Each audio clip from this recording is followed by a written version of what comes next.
Whenever I need some answers, God, I turn to you. You are my help when I need wisdom. You always see me through. To know that you're chasing after me, it makes me wanna run to where you are. God, you make this journey worth it. I give you all my heart. When I don't know what to do, you help me figure it out. God, I run to you. When I need a solution, I have no doubt that I will run to you. I run to you. I run to you. I run to you. I run to you. Wherever there is freedom, I know that's where you'll be. You make me wanna do what's right and be the best version of me. To know that you're chasing after me, it makes me wanna run to where you are. God, you make this journey worth it. I give you all my heart. When I don't know what to do, you help me figure it out. God, I run to you. When I need a solution, I have no doubt that I will run to you. I run to you. I run to you. I run to you. I run to you. I don't wanna stop. I don't wanna stop living for you. For you. I don't wanna stop. I don't wanna stop running to you. To you, God.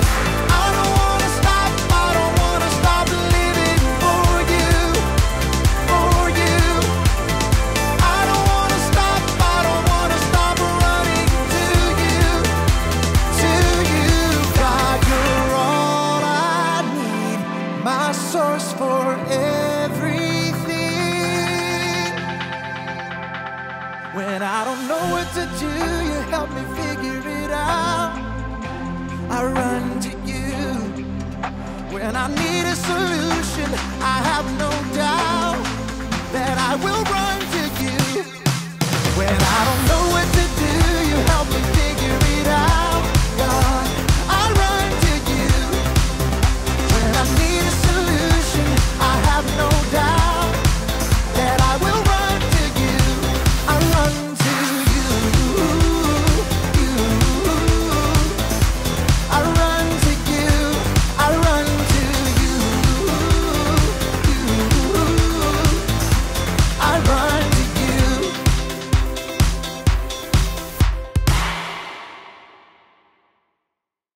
Welcome to Story Lab. This week, we're talking about knowledge, while we take a look at the story of someone who faced a really tall temptation.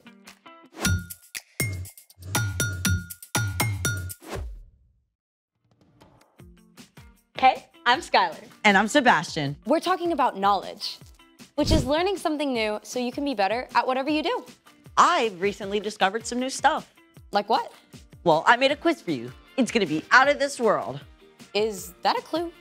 We're gonna find out how much you know about stars. Wait, like stars? Or stars? I mean flaming ball of hydrogen and helium kind. Is there a prize? 1 chocolate bar for every right answer. Full size? You bet. To be delivered through the prize tube extraordinaire. I'm in. It's time to play The Out of This World Quiz Show. Here's your first question. What type of galaxy is the Milky Way? A, elliptical, B, spiral, C, lenticular, D, medical. Oh, I know this one. It's A. No, I mean B. B, spiral. Final answer? Final answer. Let's see if you're right. Yes! Spiral is correct. You get 1 Milky Way bar. Yum. Uh-uh-uh. Hey, I won that. Maybe. You must wait for the final test. Okay. Question 2. What is the nearest star to our solar system? A. Proxima Centauri. B. Sirius. C. Sonic the Hedgehog. Or D. Betelgeuse. Nearest star. Oof, A? Proxima Centauri? Final answer? No! D. Beetlejuice. Let's check that out. Oh, nope, I'm sorry, but the correct answer was A. Ugh, I knew it. You have one more chance. Question 3. What is the Kuiper Belt? A. The remains of an exploding supernova. B. An icy collection of objects beyond Neptune's orbit. C. The hottest fashion item. Or D. The tail of an asteroid. The answer is, I think it's B. B. An icy collection of objects beyond Neptune's orbit. All right, let's see if it's correct. Yes! You win an extra dark chocolate bar. Can I open it now? You can open it now, or you can trade your 2 candy bars for what's inside this box. What is inside that box? It will only be revealed once you choose. You have 20 seconds. Well, is it better than 2 chocolate bars? My lips are sealed. So it could be a ball of Dryerland. Or it could be something really awesome. I'm really craving chocolate You right have now. 5 seconds. What if there's $100 bill in the 2 box? seconds. Okay, I'm keeping the chocolate. Congratulations, you have won 2 chocolate bars. Now I get to see what's in the box, right? It's time for... The story before the story. Today, we're in the 3rd book of the New Testament, Luke. But before Luke, in the very beginning, out of a deep, deep love, God made an amazing world. But when people turned away from God, the world was broken. God made a plan to bless the whole world through one group of people, the Israelites. Over hundreds of years, God spoke through prophets about the great rescuer God would send. And at last, God sent a tiny baby to be born in the small town of Bethlehem, God's very own son, Jesus. When Jesus grew up, he was baptized in the Jordan River. God spoke from heaven, "This is my son, and I love him. I'm very pleased with him." Which is where our story starts. Take it away. Hey, Erica. Hey everyone! So, Jesus was about 30 years old at this time. After years of studying God's words and quietly working as a carpenter, now Jesus was revealed to the watching crowds as God's son. It must have seemed like the perfect time for him to start teaching and doing miracles and gathering followers, but that isn't what happened. Instead, God's Spirit led Jesus away from the crowds and towns and into the desert. For 40 long days, Jesus spent time with God, preparing for what God would have him do next. During this time, Jesus ate nothing. He focused on God as the one thing he needed above all else. But he wasn't alone. Not quite, because the devil showed up to distract him. You must be so hungry. Surely God wouldn't mind if you had just a little snack. Jesus was God's son, but he was also fully human too. And as the 40 days passed, he became desperately hungry. The devil refused to leave Jesus alone, needling and tempting him at every opportunity.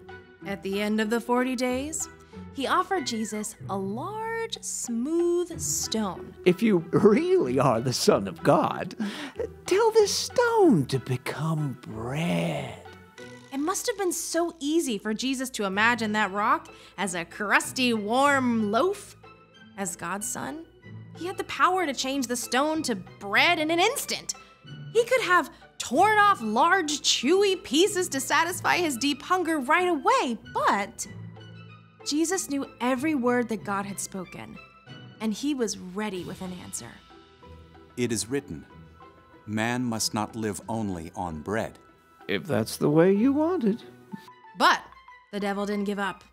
He led Jesus up to a high place where the whole world appeared to spread out beneath them. Every powerful kingdom, every palace, every throne and ruler on earth. The devil smiled, smooth and seemingly in control. I will give you all their authority and glory. It has been given to me, and I can give it to anyone I want to. If you worship me, it will all be yours. Jesus knew that one day he would rule all the nations of the world.